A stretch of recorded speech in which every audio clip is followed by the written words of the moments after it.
Hi there, everybody. It's meteorologist Terry Swails here on tswails.com. And after a beautiful 4th of July day, things have really changed around the region this morning. We've had clouds and even some precipitation. Here's the most recent radar that I've got for you. It still shows some light rain with a few embedded thunder showers ongoing in southeastern Iowa and parts of west central Illinois. This really isn't going to get too much past the Quad Cities, where there could be some light showers or sprinkles into early afternoon, but the heavier rains were earlier out in parts of central and south central Iowa. Another good soaking out that way, but this thing running into drier air is gradually weakening and should be falling apart as we go through the afternoon hours. But it will be damp in spots in southeastern Iowa and west central Illinois, and you can see the clouds associated with this thing, and that is just killing temperatures today. The highest we've gotten so far in the Quad Cities is 70 degrees. And if you look out to the west of us where there's been rain, these are the noon temps.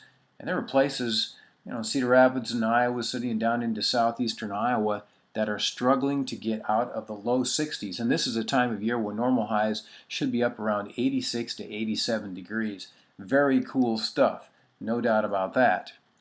Now, the complex that's producing the cool weather and the rain today is showing up nicely on the satellite imagery there, and the jet stream I've drawn in on red. So that disturbance weakens and moves away. Another one is out in Montana. That'll be coming in late tonight and tomorrow. And there's even another one behind that in the Pacific Northwest that'll be in here on Tuesday. So we are now into a more unsettled weather pattern, and some occasional showers and thunderstorms will be in the forecast for the next few days. This is the rainfall output from the Weather Prediction Center, and so they're giving you an idea how much rain could occur in this next 6 to 7 days. And the real bullseye there is right down in south central and southeastern Iowa into northern Missouri, where 4, perhaps 5 inches of rain would be a possibility. Now, if that were further north into northeastern Iowa and northern Illinois, I would be really concerned about additional flooding. But if it holds in that general area, that should run off into Missouri and more into central Illinois. And so I'm not thinking any additional problems of consequence on the rivers and streams in eastern Iowa and western Illinois. Rainfalls of around 1 to 2 inches would prolong the crest, but should not cause any additional major issues. So we'll hope that's the way it all works out. And these thunderstorm complexes we've been seeing here, this time of year, there's a lot of moisture to work with, and these things can really dump out the rain. And this is from Cedar Rapids here, and I just thought it was kind of interesting, so I'll share it with you. But this is one of those big storms that came through there at the very end of June, and in just 15 minutes time, 1 inch of rain came down in Cedar Rapids. So if you'd averaged that out over an hour, you would have seen 4 inches of rain in 1 hour's time.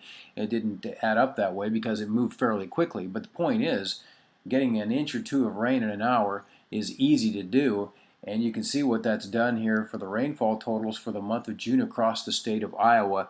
In much of the central and northern parts of the state where the rains just kept a coming all month long, some spots with as much as 17, 18 inches of rain up there in northwestern Iowa, and that has set the stage for the flash flooding and flooding that's been going on around here in the past week or so. Now I'm going to take you to the storm track, and here's where our jet stream flow is today. It's kind of leveled off a little bit now out of the west, and we've got these disturbances now crossing the center of the country. And these are going to be regular occurrences now. The overall weather pattern looks fairly progressive to me, so these disturbances come every 2 or 3 days, and they buckle the jet stream. And not only do they bring rain, but they bring regular bouts of cool temperatures. And here's another one that's going to be coming through here as we get towards Thursday of this week.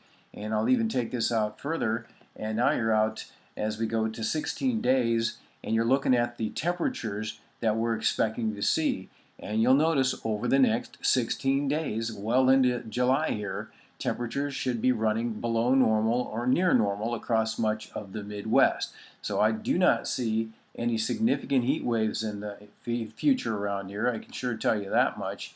And it sure looks like the precipitation will continue to be regular visitors to the area too, as these rounds of showers and storms will come through on 2 to 3 day intervals.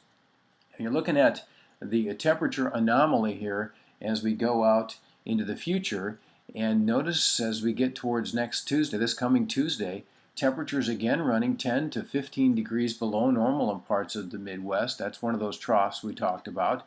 And now we're going out a couple more days, and this is on Thursday, and you can see another round of cool temperatures moving across the Midwest with temps at least 8 to 10 degrees below normal. And then we're going to take this all the way out now to the 16th of July, and there's another one coming through with below normal temperatures. So there's going to be some days in here where readings have a real tough time getting out of the low to mid 70s over the next 2 weeks. And overall, I do expect that's going to mean a below normal July across many parts of the Midwest as far as the actual temperatures are concerned. And the rains, as I say, should continue on regular intervals. And this is the 16-day rainfall forecast of the CFS V2 and GFS models. And essentially, it looks like Iowa, Illinois, the center of the Midwest, still going to be an active place for showers and thunderstorms. And I do think we'll be seeing generally 2 to 3 inches of rain during this 2 to 3 week period. So that's a little bit above normal, and the grounds will continue to be wet around here, and the temperatures generally on the cool side. Not overly typical of July, that's for sure, but I think that's the way it's going to play out around here as we go through the next 2 to 3 weeks. So that is your weather briefing for this Saturday. I hope you're having a good weekend and had a good holiday so far. Thanks for visiting tswails.com, and as always, roll weather.